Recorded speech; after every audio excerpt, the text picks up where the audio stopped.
It's a spontaneous live. I didn't announce it. I didn't plan it. Unannounced, unscheduled live. Just thought I'd come on here so we could celebrate a little bit after yesterday. People are already trying to be guests. I don't even know who that is. Welcome people. Welcome. I'm doing an unscheduled live, just coming on here to celebrate and talk about what happened yesterday and how it's a turning point. Evie, yay, Evie's here. My mod, thank you, Evie. Welcome. Let me know where you're, people, let me know where you're zooming from. Zooming, I guess we're not zooming. Streaming, visiting. Where are you? Where are you in the world? Chicago. Yes, yesterday was so beautiful, wasn't it?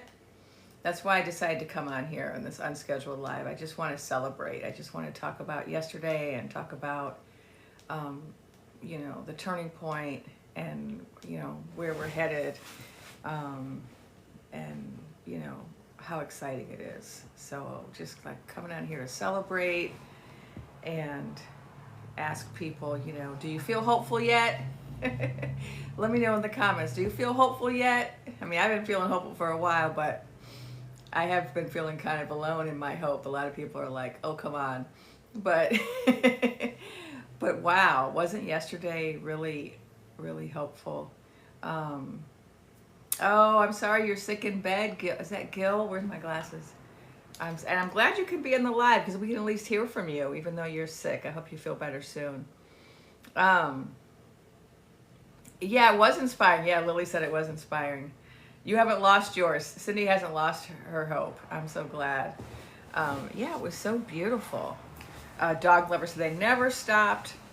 Just been protecting their energy at times. It's so important, right? It's so important to protect your energy. Like, we have to be in this fight for the long haul, right? We can't burn ourselves out. And so we have to do what we can, and then we have to take time, take care of ourselves, keep our energy good, you know, and so that we can keep fighting, so we can keep working and in a good way, right? Doing, you know, coming together, uniting with one another, getting into community.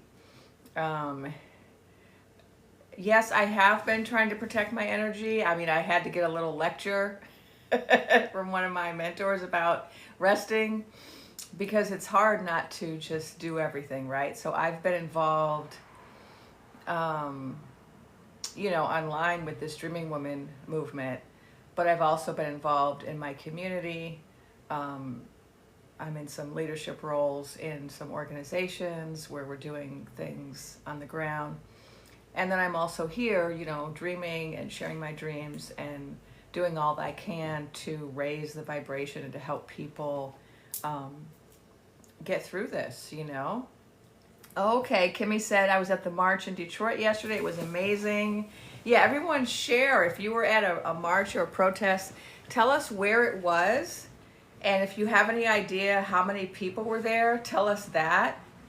Because it's just so, you know, it's so inspiring. And of course, the mainstream media isn't reporting how many people. The estimate I heard last evening, and they hadn't finished counting California, they were saying 5 million. It's got to be more than that because that was at like 7 at night. Was it at 7? And I know people were still out there. And yes, Nona says, I confirm what I knew. We were right. Yes, I mean, wasn't yesterday vindicating, right? Wasn't it confirming for us that there's no way that was the outcome? You know, I got to be careful on here. But you know what I mean, right? The amount of people in the street yesterday really confirmed for us what we already know about what happened last fall. But I'm just on here to celebrate yesterday. And so if you could let me know if you were either at one or if you know about the numbers for where you were or where you live. So I don't actually know the numbers for Los Angeles. I know it was a lot of people. But, oh, Cindy said they're collecting information this morning. So people are still probably trying to add it up. But the early estimate I heard last night was 5 million, and which is just awesome. And keep in mind, that's 5 million and it's only palm colored people, right? Because most of the people my color were not out there, because we were told to stay home, it wasn't safe, and that we don't want there to be a law that's marshmallowy, if you know what I mean. So we didn't want any marshmallow law enacted, and so it was safer for us to stay home, and we can see the results of that, right? Because there were no incidents. The gendarmes, right, the people that walk around with the pew-pews, were totally peaceful. They didn't bother anybody, and I think that's a direct result of the monochrome nature of the. Oh, thank you for that, of the group. So I think it was an effective strategy, and we have the 92% to thank for that. Black women came out really strong, saying that this is what had to happen to keep everybody safe, and they were right. And so props to the black women for that strategy. And you know what a successful set of can I say that word? I have to be so careful on my account. Oh yeah, dancing. Remember, I call them dance parties. So just like the dance parties from yesterday were so amazing. And so that's what I'm on here to celebrate, the dance parties from yesterday. And so please share in the comments anything that you know about dance parties that were held in your streets, in your town, any numbers that you know, just the names of towns. So we got someone 7K in Lansing, Michigan. That's amazing. My parents actually met in Lansing, Michigan. My father went to Michigan State. And so I got a special connection to Lansing. So thank you, Lansing. Susan said they were dancing and singing loudly. So I just wanted to come on here and say a few things, a few words of encouragement. Frisco, Texas had 500. And now Frisco, I'm thinking of Cisco. Cisco, Texas is a sundown town, and I know because I was there after sundown once. It was a very scary endeavor. But you're in Frisco, so that's a different town. But I bet it's equally impressive to have that many people in that town. Because that's what you have to figure out is what's the population of the town and how red are they? And then when you see the numbers that were on the street, given those factors, then you can be really impressed, right? That's what I was really impressed about yesterday when I was looking online to see where all of the dancing was happening, was that it was so many red states, right? So many little towns. Ooh, Manistee, Michigan had 700 people, little town. Denver had 20K, amazing. And here we have Kaylee from Canada standing with us. Thank you, Kaylee. You know, we really appreciate the Canadians. And you know, while we're talking about the Canadians, I really appreciate, what's his name, Kearney. I really appreciate the Canadian leadership standing up and finding other alliances and doing the merchant tax thing. Mark Carney, yeah, I really appreciate them. Even though even though it's going to hurt us in the short term. It's the right move, right? It's the right thing to do, and we want everybody to stand up against this person that we did not choose. So I just wanted to say a couple things before I invite some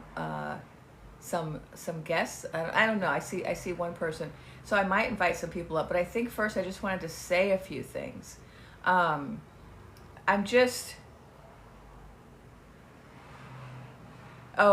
Gil said, I'm so excited for Lotus as POTUS. I think about it every day. I am too. You know, it's been so heartening to hear her speaking out. I heard that she spoke out about the dancing today. I haven't seen the post yet, but somebody sent it to me or tagged me in it or something. And I think it's a really good sign that we're starting to hear from people we haven't heard from. Like Obama spoke out, you know, we got Booker. We're having more and more people speaking out. And But what I remember what I said, that my guide said maybe, I don't know, like a month ago. They said it's up to the people, right? Like we were hoping it was going to be our blue cloaked leaders who were going to set the record straight, and they told me on the 21st that that option was one option, it wasn't taken, and that our new option was the people. And so then here we are, right? The people were out in such a big way yesterday. Millions and millions of people, many people saying they had never even danced in the street before, right? So, and then we had people in France, we had people in England, we had people in Portugal.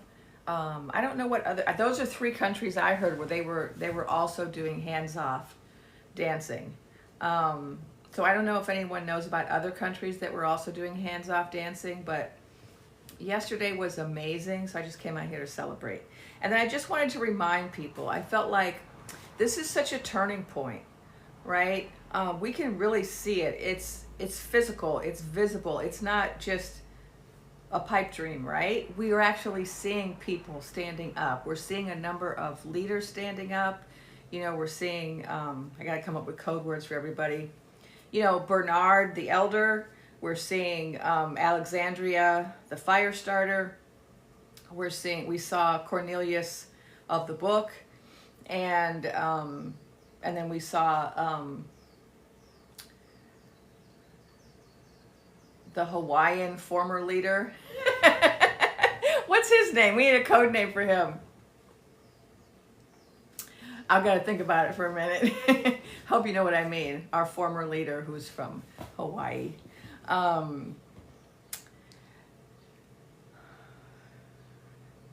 Yeah, but most importantly, we are standing up, right? The people.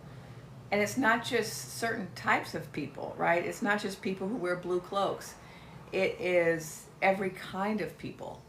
And so small town people and big city people, and people who voted for the head I have so many names for him. The head of the Astum. You know who he is.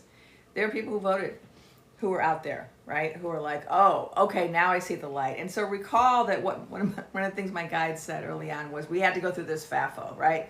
The FAFO. And it's like, I kept asking, like, how long does this FAFO have to go on before people see the light?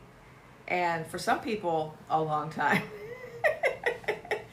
But they're finally seeing the light, right? The FAFO's happening, and they're finally, a lot more people are seeing the light, and people are coming out, people are speaking out, and I feel like we've turned a corner. I feel like yesterday was really clear evidence of two things. One, that the outcome was what we all knew it was. Yesterday kind of confirmed that. And the second thing yesterday confirmed was that we are at a turning point, right? We're at a turning point. So the Cots of Boy have been incredibly successful, and they're ongoing, so keep it up. And what it reminds me of is the pandemic. So remember the pandemic? All of a sudden, we were forced to radically change our lives in ways that we probably thought wasn't possible before it happened. All of a sudden, we weren't able to go to a lot of the stores that we were used to going. We weren't able to eat out the way we were used to eating out. We weren't able to just spend travel. We weren't able to spend money in the ways that we were used to spending money, and we just had to say no to everything, right, for the duration. And you know what we discovered in that process? We all learned how to live a little bit, right? We started connecting with one another more. We started spending more time in nature. We started baking bread and doing puzzles and learning how to knit. And, we started meditating more. We got more in touch with ourselves. We started noticing the animals and the plants. The animals came back. They started repopulating. There were certain species of animals that were going extinct, and then after the pandemic, they came back. There was a pollution that cleared up because of us. We really saw that in Los Angeles because people weren't on the highways, on the freeways. And so what we learned from that experience back then in 2020 was that we didn't have to necessarily suffer just because we didn't have access to the same things that we were used to. And I think we're learning that now, right? That it's possible to not go to a lot of stores and not use like Prime and not use, not go to Target and Walmart and all of these stores. And we're still able to live good lives, Like a lot of us have discovered local stores that we maybe weren't paying attention to, or we've discovered that stores that we used to buy certain things from, we didn't know they also carried other things. A lot of us are discovering, Costco.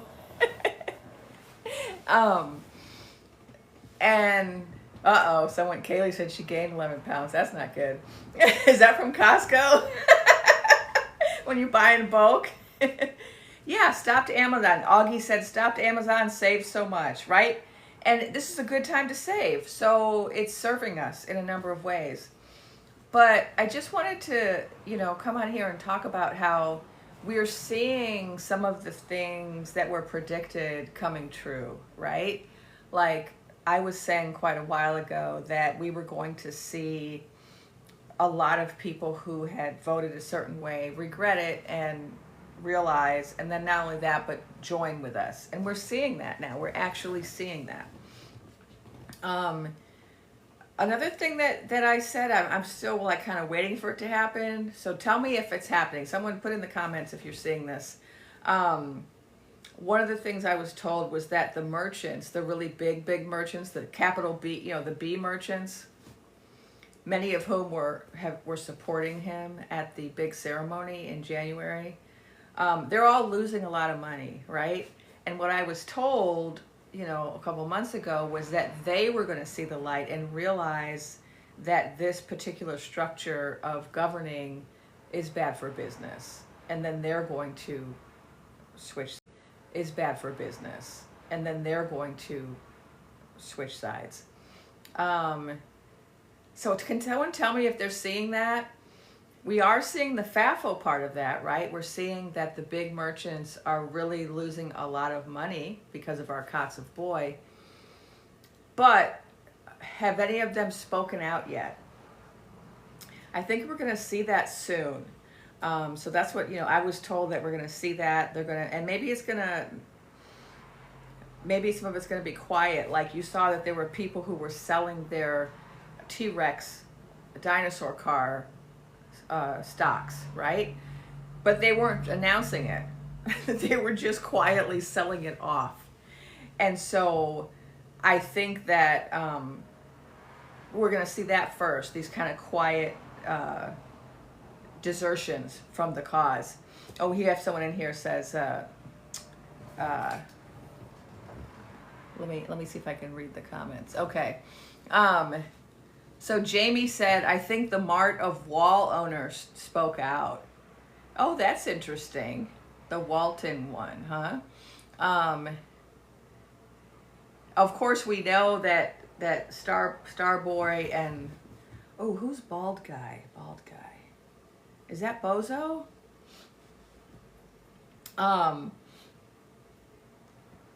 Yeah, Elizabeth Nolte says, I will never support these businesses again. They're dead to me. So Augie said, yeah, they don't realize we're done with them. Yeah, we're all buying from small businesses and we're all like supporting our communities. We're coming together, we're unifying. And this is good for everybody. This is something we should have already been doing, right? But it's like we needed a major crisis to realize, oh, wait, there's a store right down the street I could go to. Right? So yesterday I went to this big event that was held at a Black-owned metaphysical shop and invited a bunch of my intuitive friends, like Black and brown people who weren't going to the protest because oops, I'm not supposed to say the word, right? Because it's not safe. And so we were supporting in other ways. So like I belong to an organization where I was in charge of helping people with home-based stuff. Like if there was a need for a lawyer, or I also was the one who painted signs. Like there's different ways to participate. And we can all help in some way, right? We can all come together and help in some way. And so I've been helping in ways that I can help, and other people have been helping in their ways. But the bottom line is we're all coming together. But what I was saying was I went to a local business yesterday and supported this local business. And, you know, instead of buying stuff on, you know, on Bozo's store, online store, you know, we can just find small businesses and support them. And that's what we're doing. Oh yeah, Evie says that, you know, you can support small businesses on Etsy and eBay. That's another place that I like to buy things, like some of my, like, you know, like stuff that I need for ceremony and for, you know, teaching. I can get it on Etsy.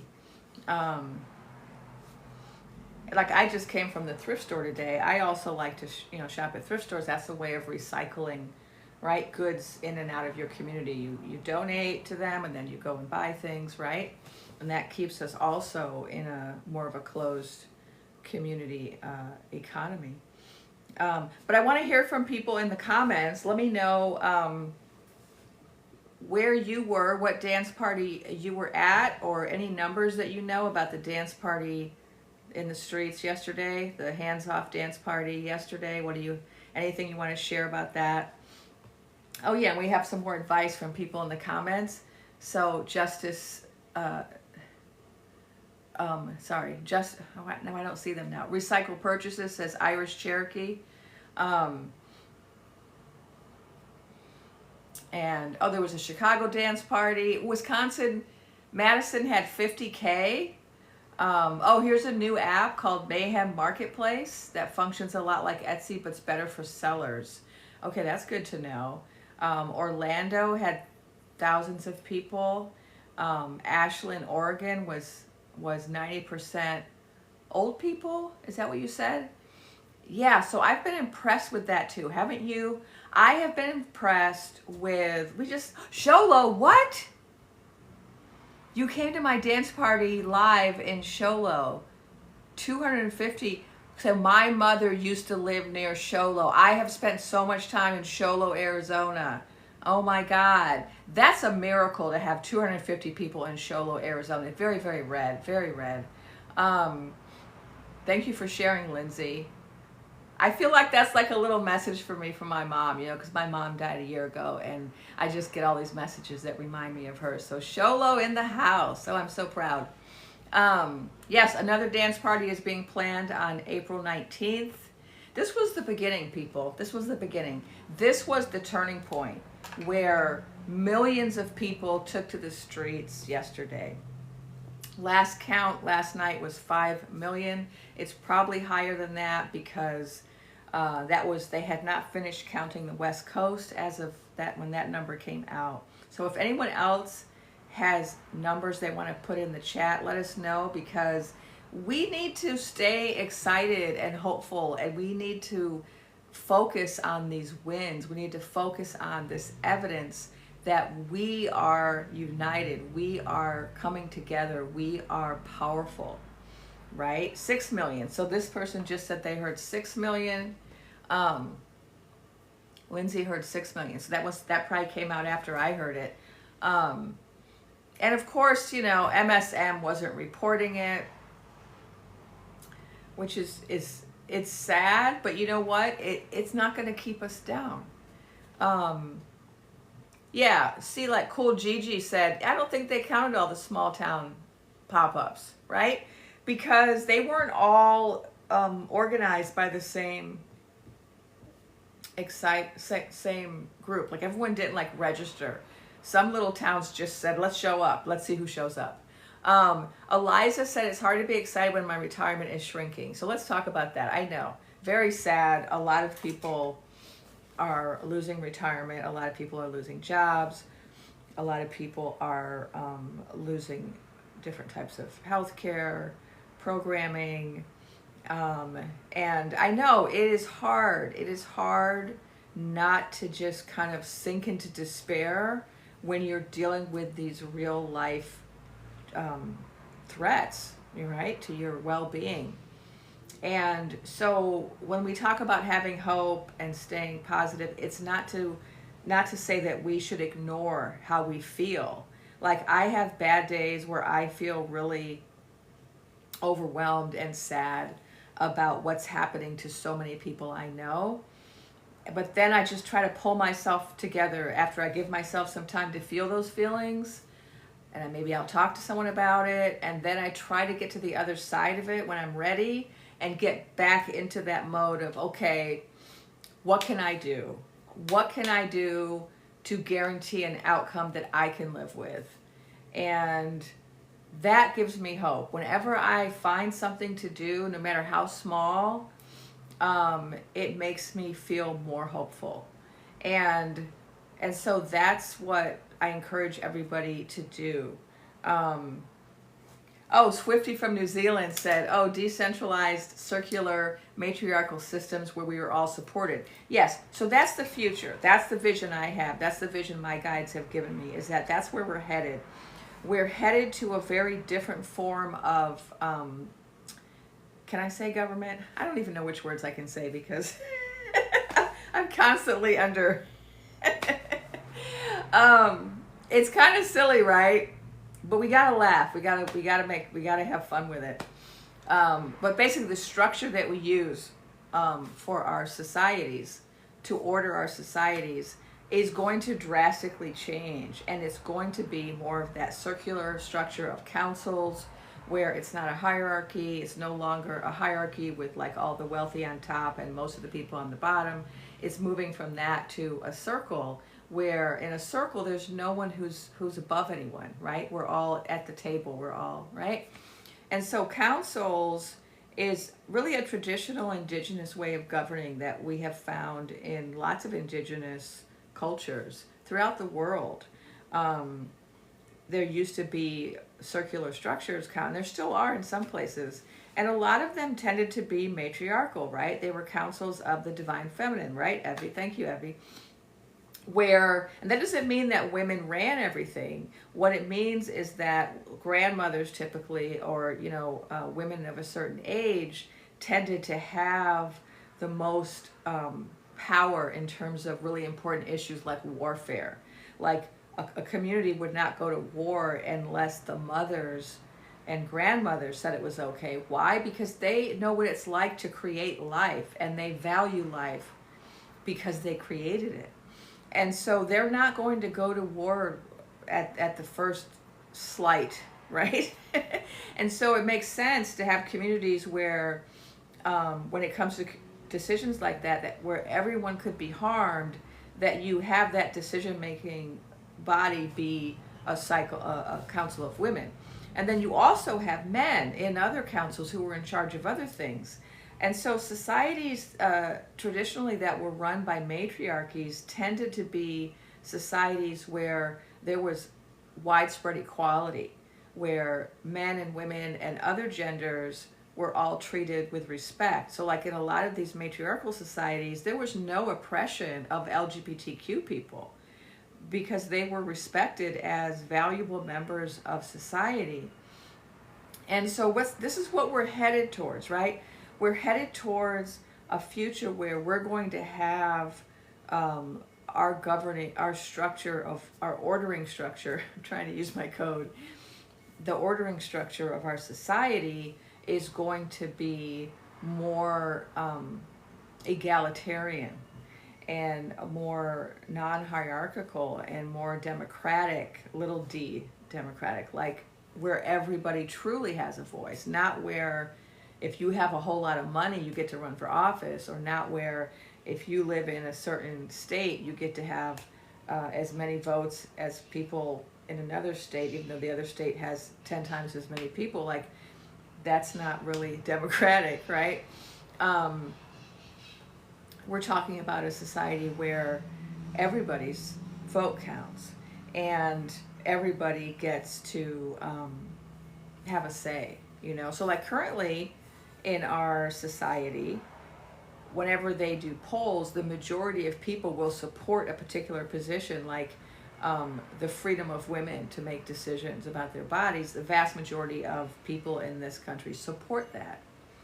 But the lawmakers don't support that, right? And the courts don't support that. And so we are not represented, right? Our views are not actually represented. And so we're talking about a society in the future where we are actually represented, where what the majority is like, oh, we support this, that's going to be demonstrated in our laws and in our structures, right? It's all going to match up, like what the people want, what the people get. Yeah, when is Lotus Queen coming back? So Henry, please use code because of the, algo. So when, I don't know when. The most recent thing that I saw was that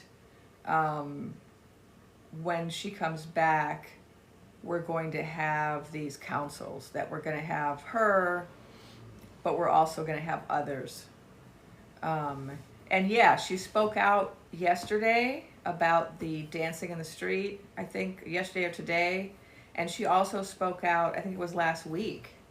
And I feel like this is a sign. The fact that she is now back in the public eye is a sign that we're getting closer. We're getting closer to the end point.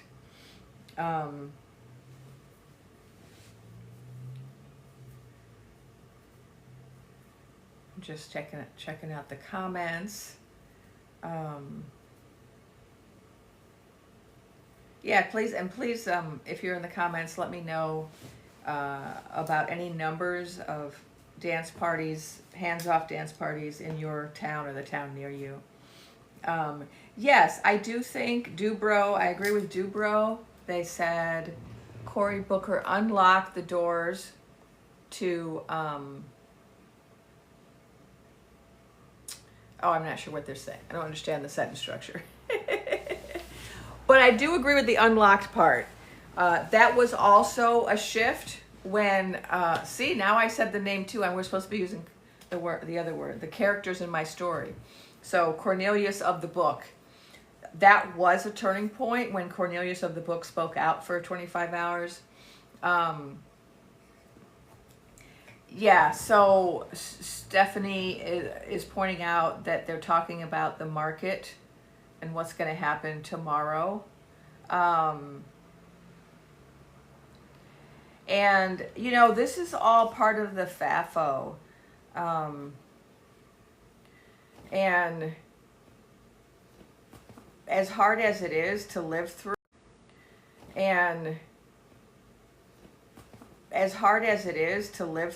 and to witness, when we zoom out and look at the bigger picture, we can see how this is not sustainable, right? It's not sustainable. So the ASTM is not going to stay in this position of control because it's increasingly affecting more and more people who are going to turn against this regime. And what I was saying earlier, for those who weren't here yet, is that what my guide said is the merchants, the B merchants, the ones that are really, really, really wealthy, they're not going to continue to support this because it's affecting their bottom line too much. And so we're going to see that very soon, that change in allegiance because of what the market's doing. And so it's like it had to get worse before it got better, right? And we're living in the worst. But we can see the better on the horizon. And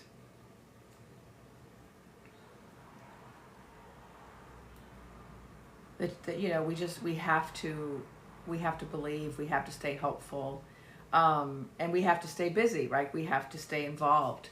So what I've said from the beginning is that hope is something that we feel, but it's also something that we do, right? We don't just sit at home and say, oh, I believe that things will get better one day, and just sit at home. No, we take that belief and then we let it direct our actions, right? Like, I believe in the power of the people. And so what I started doing was, getting involved in my community. Because I'm one of those people who's powerful. We all are. And we can all do something. And so sometimes our expectations for ourselves might be unrealistic. And so then we might get overwhelmed and say, well, I'm working long hours. I got to take care of the kids. I got to do this. How am I going to find time to organize? Well, you may not be the kind of the person who's going to be like in the streets doing that type of thing. But you might be the one who's just at home, like on a phone bank, like making calls. Maybe you're the one, like one of the things I've been doing, I'm a writer. So I've been doing writing for my organization. And so in between my own work, I do work on that. Before the big joust, I was not on this platform every day. I'm not on it every day now, but I was on it every day for like 3 months straight. That was not a part of my schedule. But it became a part of my schedule because my guys were very clear about what my role is in helping people to stay hopeful and to have this bigger picture and this spiritual focus. And also they wanted me to just keep giving people advice. And so just to remind you, some of the advice that I've been given to give you all is, find your community. It's most important right now. Find your community. And begin to gather with your community.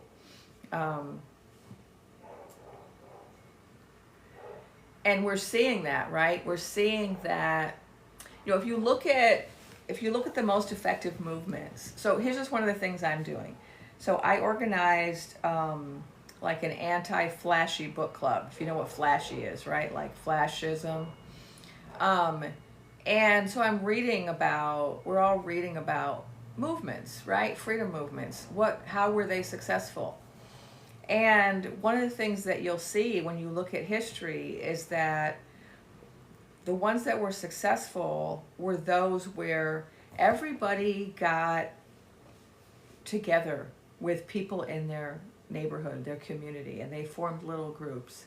And then everyone did their part, like everyone did what they could. And then together they were able to make massive change. That's how we win every time, right? Also, the way we're winning this time is through this whole dreaming woman phenomena. So all of these people, it was mostly women, but it's also men and theys and gays, right? It's everybody. Every gender is involved. But all these people right now, many of you are having your intuition really activate right now. And that's a part of this historical moment that we are beginning to tap in and tune in and get insights, and we're beginning to take them more seriously. And because we're taking them more seriously, we're just much more powerful because we're able to kind of act in accordance with what we're getting intuitively. Part of the strategy of this ASTM, as I like to call them in my story, their strategy is to create fear and despair so that people are apathetic.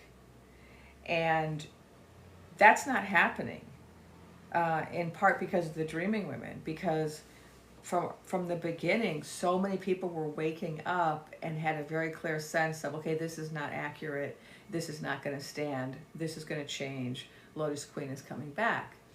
And because so many people got that clarity, got that intuition, it prevented us from falling into despair. It prevented us from, as a whole realm, from just becoming complacent and becoming hopeless, right?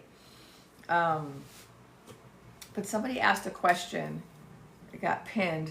Can you talk about time on the spiritual level? It helps with, where'd it go? It helps with, now I can't see it. It was pinned and then it just disappeared. Okay, so I didn't get your whole question, but I got the first part. Let's talk about time on a spiritual level. Okay. Time is an illusion. That's the hard part. So I was told this really early on in my life. And in fact, when I was a college student, my first little independent study as a college student was the philosophy of time. So for those who don't know, I'm a philosopher. And here's our question. Can you talk about time on the spiritual level? It helps with patience and allowing it to play out. Okay, thank you for your question, Sharon Burns. And so I did this independent study on the philosophy of time. And I read all these philosophers talking about time. And now keep in mind, I was this kid who had been having these out-of-body experiences since I was born. And so every night when I was a child, almost every night, my guides would come and get me, and they would take me on these trips out of body. And sometimes they would take me to other countries, and sometimes they would take me to the future or the past. And so I saw things that hadn't happened yet, and then later on they happened. But I didn't always know when they were going to happen. I just knew they were going to happen. And so when I got to college and I was studying philosophy, I was wanting to understand, how was it that I could travel through time, and yet in the waking world, everybody wanted me to believe that time was linear. And I read all these philosophers, and I came to the conclusion that time was an illusion.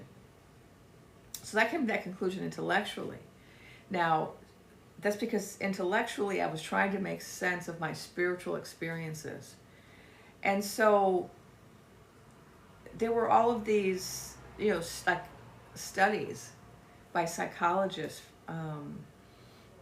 looking at people's perception of time. And then they came to some of these conclusions that time was illusory, right? That our perception of time changes depending on different circumstances. And then I ended up, studying physics, and I was a physics major, and I studied quantum mechanics. And then I found out about time in quantum mechanics, how time isn't exactly linear in physics either. And so I began to see that, philosophically and scientifically, what we experience spiritually as those of us who are mystics and who are able to transcend the physical body, what I realized is that really there was a lot of support for that in science and in philosophy. And so we have this way of ordering time that's linear. And we have that way of understanding time because it helps us to make sense of the world. And so at a certain point, later on, when I was, I think, in my 30s, I had this mystical experience where I was shown the nature of existence. And I was shown it as something symbolic. I was shown it as a star tetrahedron. Where's my little, let me get my,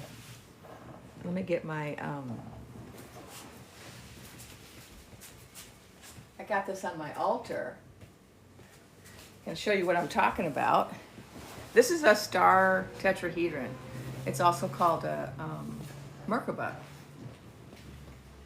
And I was shown an image of this, and it was oscillating, getting bigger and smaller. And what my guide said to me was, this is the nature of reality. And when we're on the earth plane, we have these brains that can't really function if they're constantly aware of the multidimensional nature of reality. And when you're in the multidimensional cosmos, time is not linear. But when you're on Earth in the 3D, time is linear, right? It goes from A to B to C, and it only goes in one direction. But when you're not on the Earth plane and you go out into this tetrahedron, you go out into different points in the cosmos, what you find out is that all time is simultaneous. And so I was shown my past lives. For example, as a child, I was shown all of my past lives. And I used to think they were past, right? So we have this idea of past lives. Oh, now I'm this person in this body, but in my last life, I was Chinese and I lived in Boston, and the life before that, I was African and I lived in Kenya, right? And I have these different past lives. But what they showed me was that we are living all of those lives simultaneously. But it's really hard for us to conceive of that when we're operating in the earth plane with our brains. So when we leave our bodies, when we travel in the cosmos, when we travel to other dimensions, when we go to other realms, that becomes clear. But in this reality, it's really hard to function if you're conscious of your other lives, right? So for example, I sometimes wake up in the morning and I have to remind myself, okay, which life am I in right now? Who am I? What's my name? What country, what time period am I living in? Because at night, when I'm dreaming, what we think of as dreaming, I'm actually traveling out of body, and I'm actually visiting my other lifetimes. And so sometimes you will have memories, you might have dreams where it's a dream where you're an entirely different person living a very different life. And you think it's a dream and you think it's weird. Why do I have this dream where I'm this entirely different person with a different family and different time period? It's because you're visiting your other life, one of your other lives. Okay, so I'm trying to answer this question about time. I know I'm talking about a lot of things, but I'm just trying to explain it the way I understand it. And the way I understand it is the way I have learned about it from my own mystical experiences, from my own guides, but also from my work in philosophy and physics. And so the future exists already. And mystics and psychics, prophets, precogs, we can sometimes access the future. We can sometimes see it. We can sometimes leave this physical realm and go out into that tetrahedron of reality, and we can then access future points. But just because we can access it doesn't mean we can explain every point in time that happens between now and then. And that's because it's not set. So and I know it seems like a contradiction. How can you view the future if it's not set? Well, what we're really viewing is a probability. So we're viewing the most likely outcome given the current situation. But then things change, right? So like on the 20th, the most likely outcome was that Lotus Queen was going to be, was that Naked Emperor was going to be removed in Lotus Queen. That was the most likely outcome given what was happening prior to that. But then something changed on that day. And that's all it takes. Something can change. And then the trajectory changes. And then this is what people say when they talk about timelines, is that we're on one timeline, someone makes a decision, some key pivotal person makes a decision, and then now we're on a slightly different timeline. And so the future that was seen is no longer the future. We now have a different future. Now, those different futures are possibilities, and they depend upon decisions that we all make. And as psychics and mystics, we can see these most likely outcomes, right? They'll be just like the strongest vision. And so if you're looking into the future, there'll always be a vision that's the strongest. It's like the clearest. Like everybody, so many of us saw the same exact image of the Lotus Queen with her hand in the air on a stage, giving the oath of office. Now, there are so many things that could have been seen, but when a lot of people see the same exact future image, that's because it's the most likely outcome, right? and it's got this, like, it's hard to describe, but it has this kind of vibrancy in the space-time continuum.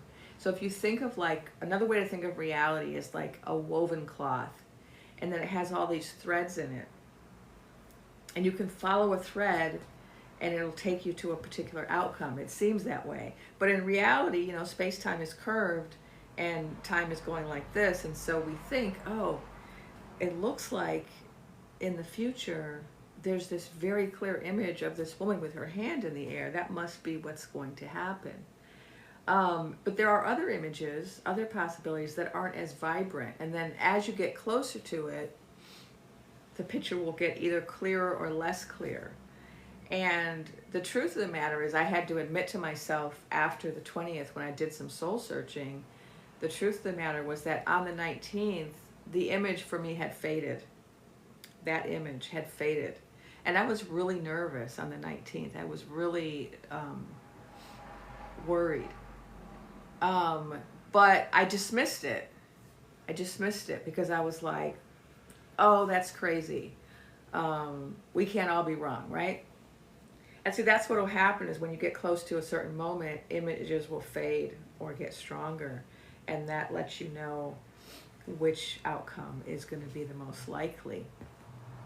So when I tuned in more recently to try to see into the future, I did not get the same clear image of the Lotus Queen with the hand in the air. Instead, I got very clearly that that's a possibility, but it depends on the people now. Because prior to the 20th, the decision was being made by other people with some input from us, but it was mostly other power brokers who were making the decision. Now it's us. We're no longer relying on the blue coat leaders. And so now it's on us. And that's why after the 20th, when I got that clear message from my guides that it's all on us, that's when I said, oh, okay, I have to start getting involved in the street work, right? Not just the dreaming work, but I have to also get involved in my community physically, because it was made very clear to me that the timeline we're on now is one where the people bring about the new order. And it's very likely that Lotus Queen is the one on that stage, but they're showing me these councils, right? That it's not, maybe not just Lotus Queen, but it's also some others, that there's a group now on the stage, a group of leaders, right? And so I'm seeing that as a possibility. I'm seeing now these two possibilities, Lotus Queen or Lotus Queen as a part of a council of people that were chosen by the people. And so it's going to be us that choose. We already chose her, but we're going to choose again. We chose her, we didn't get her. And that's because the system, the structure was flawed. And so now we're creating a new structure. In that new structure, will we once again choose who we chose last time? That's not set in stone. That's not set. It's going to depend on what we end up doing as a collective. And so that's what I got about that. And so that was my very long answer to the question of time, like a spiritual understanding of time or a philosophical understanding of time. The future is never determined, absolutely. But we can, those of us who are mystics, we can look and see things in the future, and then we can make suggestions to try to push us towards that outcome. And so one of the things that I've been doing for the last few months, as a result of my guides telling me to, right? Everything I deliver in my stories and in my lives and stuff, it's from my spiritual information, from my guides, from the information I get from my higher self, from my guides. It's not just me like thinking up stuff. And what they've been telling me and what I've been telling people is, you know, there are certain things we can do that push us more towards the timeline that we want. And so I've been making these suggestions like getting together with community, finding ways to stay hopeful, because our energy, our vibration is really important. It's energetic, okay? It's physical, but it's energetic. Our world is energetic. Our energy, our thoughts, our emotions are all very powerful. And when we're united, like when a whole bunch of us come together, like we did yesterday, and dance in the streets with a common vision and a common sentiment, a common emotion, a common feeling, a sense of unity. When we come together like that, it raises the vibration of the whole realm, and it makes certain outcomes more possible, right? And so that's why the Cornelius of the book talk was important. Some people were like, oh, he's just giving a talk, what's the big deal? It's because energetically it shifted things. It gave people hope to see finally somebody in that body stand up in that body and say, the people in that body should be doing more. We needed to see that. And for him to spend 25 hours just talking about the people and what the people need, we needed to hear that. And energetically, emotionally, it helped to elevate us as a people. So it's energy, but it's also action. It's thoughts. It's also words. And we all have a role to play. And so they've been telling me things to tell you, like try to do things to keep yourself hopeful. Get together with community so you can combine your hope and take care of each other, support one another, and not feel like you're alone, not feel like you're abandoned. Mutual aid, right? We have to start forming mutual aid societies. Uh-oh, I gotta do the puzzle. We gotta do the robot test. Okay. Unable to verify. They're on to me. They know I'm a robot. Okay, I did it. So it's always nerve-wracking for me when I get a robot test, because I often fail them. What was I saying is, it's energetic. And so whatever you can do to, taking care of your emotions is helping the collective, right? If you're sad and hopeless and feeling abandoned and lonely, that doesn't serve anybody, right? Your happiness helps everybody. And so, get out of the house, talk to your neighbors. I sit on my porch and I talk to my neighbors. I don't know them. But I'm like, hey, every time I see a dog, I stop and pet it. I pass out milk bones. I just try to make connections with people. I try to get to know people. I go to my local shops. I talk to the people in the shops. I call up my friends. I say, let's all, do something together. Every time I go for a walk, I call up like a neighbor and say, hey, you want to walk with me? Let's go get some steps. Why? Because it keeps me healthy and happy. It keeps me mentally healthy, because I get sad and I get worried about what's going on, all this bad news we get every day. It's really hard to take. And so being proactive about taking care of your mental health and being in community and phoning a friend when you need to, or going for a walk with a neighbor, or petting a strange dog, because when you pet a dog, they've done scientific studies, it decreases your blood pressure. It's really good for your health. Decreases your stress levels if you pet a dog. Going out in nature, also lots of scientific evidence that it improves your health and your mental health and your physical health. And so we have to do these things. We have to do these things to take care of ourselves. But when we take care of ourselves, we're also taking care of everybody else. Because now if you're healthy, then you're able to contribute, right? So when I'm healthy, I'm able to write on behalf of the movement, or organize, or come on here and do lives and posts from a positive headspace, right? And so because we're all energy, and because emotion is a part of our energy, taking care of our emotions and doing whatever we can to take care of ourselves and be there for each other and come together is helping all of us, and it's helping to shift the energy. And so yesterday was just a huge energy shift. Whether you were at a dance party, a hands-off dance party, or you were just watching it on social media or just hearing about it, getting messages about it or phone calls about it, it was lifting the energy for all of us. And it's a turning point. I felt it's like it's been such a turning point. Let me check the comments. And I think I'm not going to be on much longer. I just wanted to come on here and just, kind of celebrate yesterday and talk about it and talk about how we're heading in the right direction. And I hope you guys can feel it, because a month ago, things were looking a lot worse than they are now, right?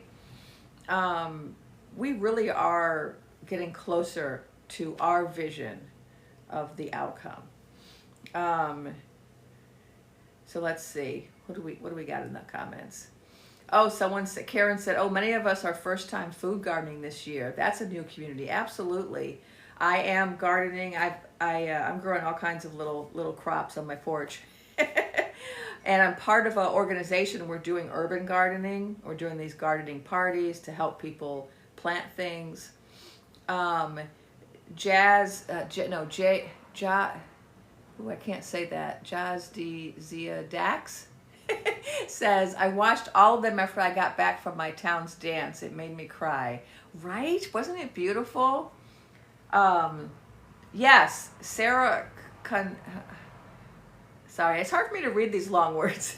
Sarah Conso Live said, could the turning point be that we have started to fight fascism? Yes.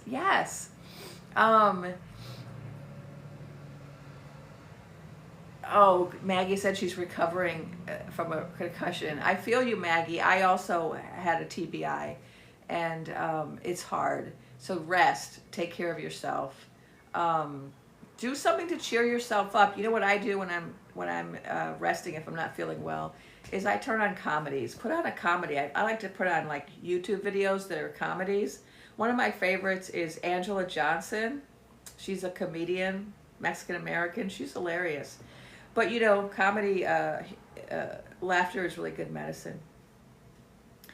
Gally says, yesterday's dance party was amazing. Someone else said they're supporting farmers markets. The huge crowds was such a positive sign that we're on the right path, right? It demonstrated to us that we were right about what the outcome was supposed to be. And it's also demonstrating to us that we were right about the FAFO and about the fact that people are going to see the light and start to come together. Farmers markets are a good idea. Evie wants me to do a meditation, so I think I'll do a meditation. Oh, Erica Curry, hi. This is someone I know in real life, who I organize with in real life. That's rare. That I see someone online who I also know in real life, right? It's like we have two different worlds, our virtual world and our in real life world. Okay, let me just see if there's any more comments I need to respond to, and then we'll do a meditation. I want to respond to this person. Ex Mrs. Mary Janix says, I try, but live in a mostly YT town. Most of the people here aren't very nice. I feel you, ex Mrs. Mary. I have lived in towns like that where they weren't very nice to people who looked like me. And I don't know if that's your situation, or why they're not nice to you. But what I found is that, and I've lived a lot of places. I've lived in the South. I've lived in the Northwest, which was really Ray, as Empress CJJ says, Ray, the word that starts with an R, right? When you discriminate against somebody because of what color they are. And you know what? I was always able to find nice people. And so what helps is if you focus on like hobbies or things, um, try to find the artists, try to find the hippies, the environmentalists, the weirdos, the people living on the edge of town. Um, and then you can usually, the librarians, go hang out in the library. I always hang out in libraries and bookstores. You always will find nicer people there. No matter what town you're in, no matter what part of the country you're in, you're going to find nicer people. I used to hang out in this Theosophical library and bookstore, found really interesting people there. The spiritualists, I used to hang out with the spiritualists. They were very progressive. The Unitarian Universalist Church is full of very progressive people. Unity churches. You don't have to be religious to go to these because these are like non-denominational places where they'll have lots of workshops and events. You don't have to go to the service. You can just go to the events and just, go to the lunch after the service and just meet people. Okay, so I'm gonna do a meditation, and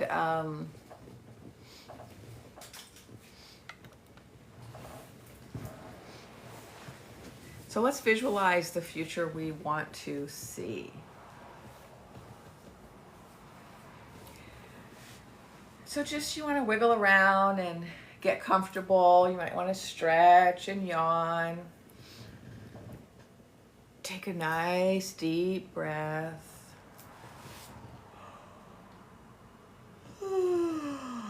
Yawning can relax you. And when you're ready, you can close your eyes or you can keep them open if you prefer. But you just want to begin to focus your attention on your breathing.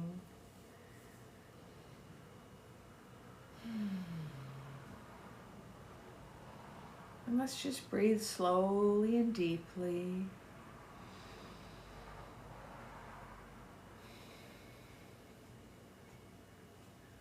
Breathing in, relaxing blue light, and breathing out gray smoke. Breathing in peace and relaxation. And breathing out stress and fear and doubt.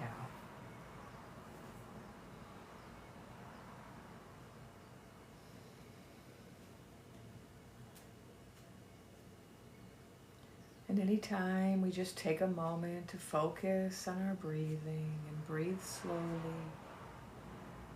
it's going to bring some peace to our body and to our mind. So we just take these nice deep breaths, knowing that we are safe in this moment.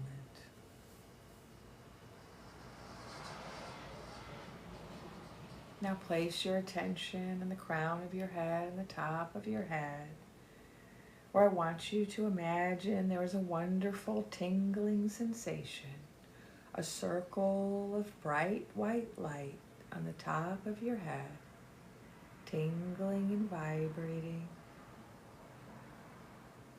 And as you focus on this circle of bright white light, it begins to grow up, up, up into a cylinder of bright white light. Just feel it vibrating and growing.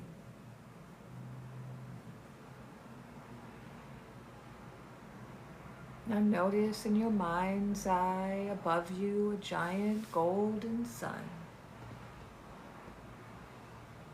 And you recognize this golden sun, for this is your higher self.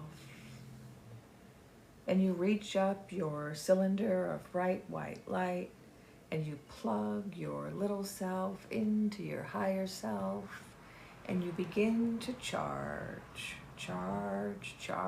up.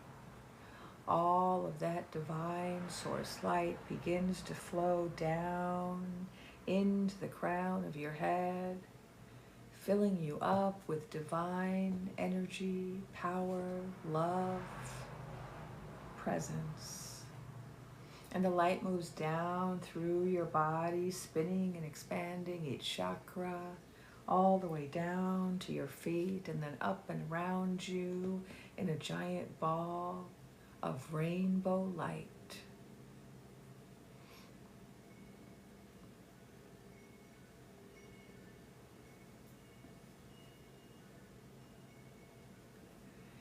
The rainbow light is moving all around you, and you feel yourself expanding in this bubble of light. In this bubble, you are safe, you are protected. You are your full self, your expanded self. And in this expanded sense of self, you are ready to visualize your future. Imagine, if you will, in your mind's eye, a path before you extending into the future. A path before you extending into the future.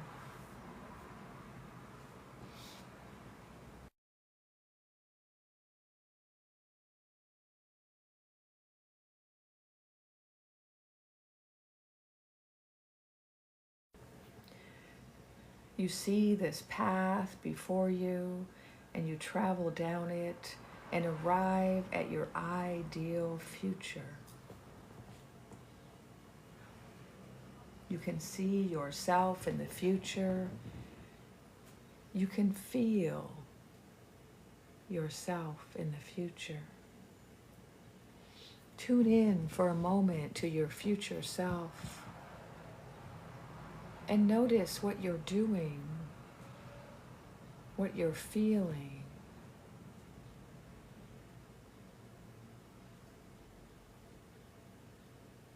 Now look around you at your friends and family in this ideal future. What are they doing? What are they saying?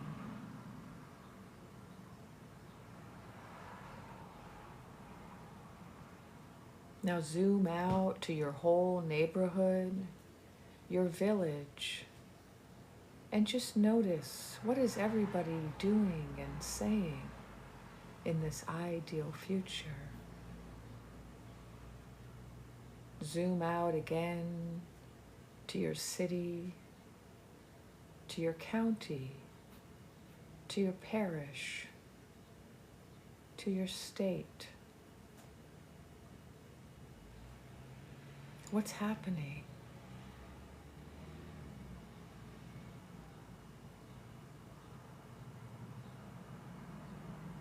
Zoom out again so that you can see your entire country. You're floating above, looking down. What's happening throughout the country in the future when everything is as it should be?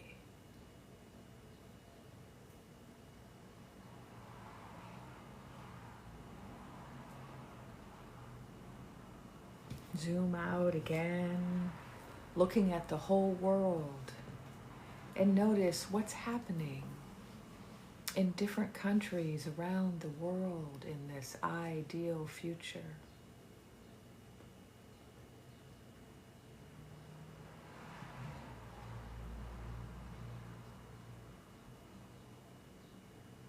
Now zoom up again,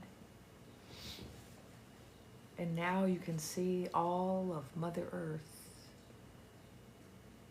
And all across Mother Earth, you can see a network of lights.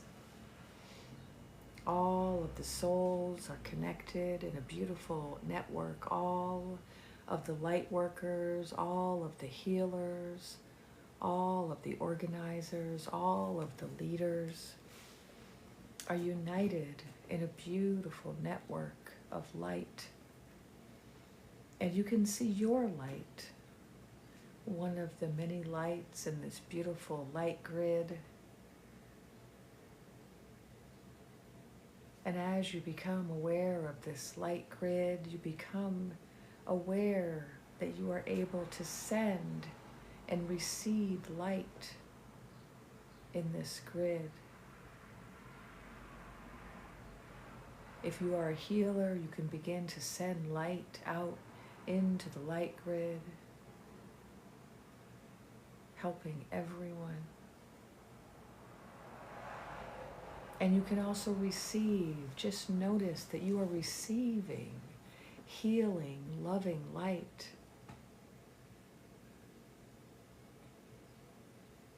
And notice that as you receive this light, your light grows bigger and brighter. Feel the light washing over you, expanding you, nurturing you, healing you.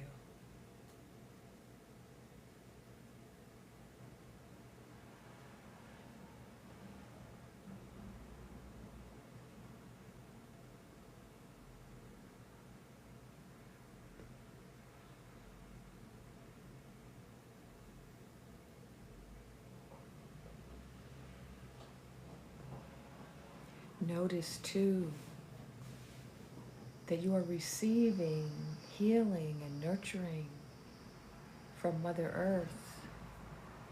She's holding you in her hand, caring for you like her only child.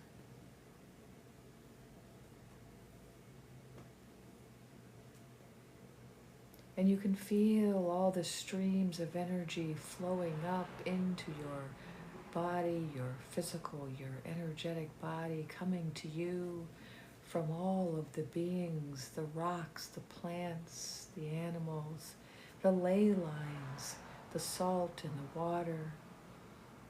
It's all the trees, the networks under the trees, all of these beautiful networks of life are spinning their energy around you and towards you, expanding and healing you. And above the earth too, you can see the stars sending their light, sending their well wishes to planet Earth, the star beings and various star systems sending their highest hopes for our planet, their encouragement,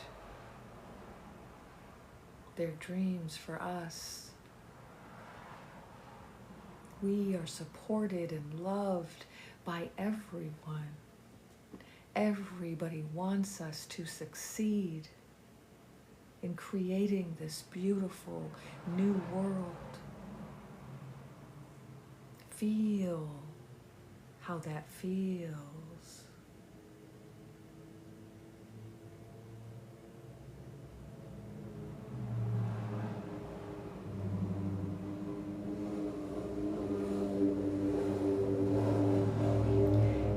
Let us begin to float back down, closer and closer to where we are from, to our little village, our little town, our little neighborhood.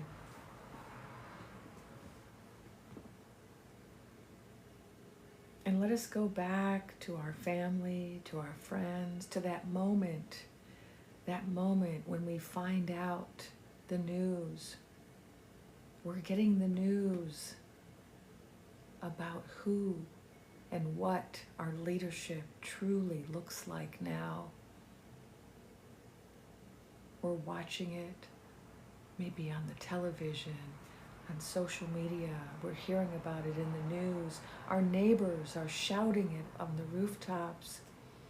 And everybody is singing and dancing, cheering, clinking glasses, sharing food, hugging one another, patting each other on the back, kissing each other, shouting, "We did it, we did it, we did it."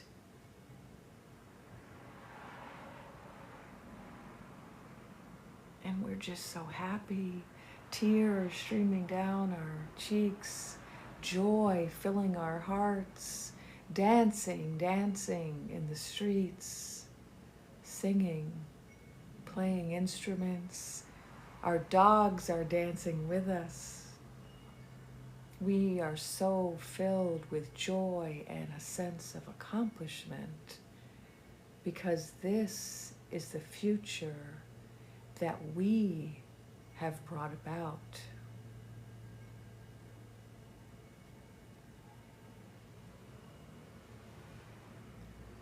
And it just feels so good. We can see our leader up on the podium with her hand held up, taking the oath, being sworn in. We can see our council. We feel truly seen and represented. Finally, we are the people. And this is our realm. And we are so grateful.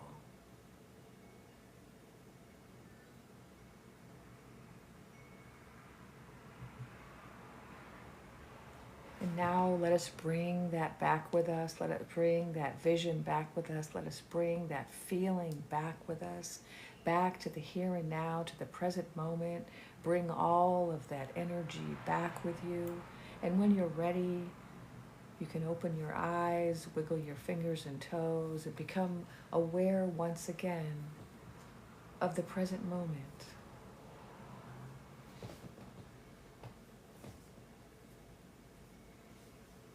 And if you'd like, you can post in the comments, share the vision of what you saw, the vision that you brought, so that we can all benefit from hearing about your vision. I saw all the streams of light coming from the stars, and that was really wonderful. And I saw all the energetic lines coming from the ley lines and from Mother Earth. And I saw all of the lights on Mother Earth expanding and the light grid getting stronger. And there were parts of it that were like really, really bright, like light bright. And yes, the replay will be on YouTube. Thank you, Evie. Let's hear what people are seeing. Let's see. Jazia said, a village of tiny homes and women living in community. I love it. Pocahontas had a great party. Visions of us dancing, says Evie. Happy and peaceful. Bright green trees, grass, flowers, and crystal clear water, says Gail. Oh, Heidi could feel the energy in her hands. I bet Heidi's a healer. When you feel energy in your hands, you're usually a healer. Sunshine says, my 78-year-old mother crying and dancing in our neighborhood. So much dancing, says Blue Sparkle. Andrea said that they literally shed tears. Thank you, everybody, for being here in this present moment and celebrating our wonderful success of yesterday and visualizing our future together. This is how we make it happen. We keep visualizing it until it's here. So thank you, everybody, and I'll see you again soon.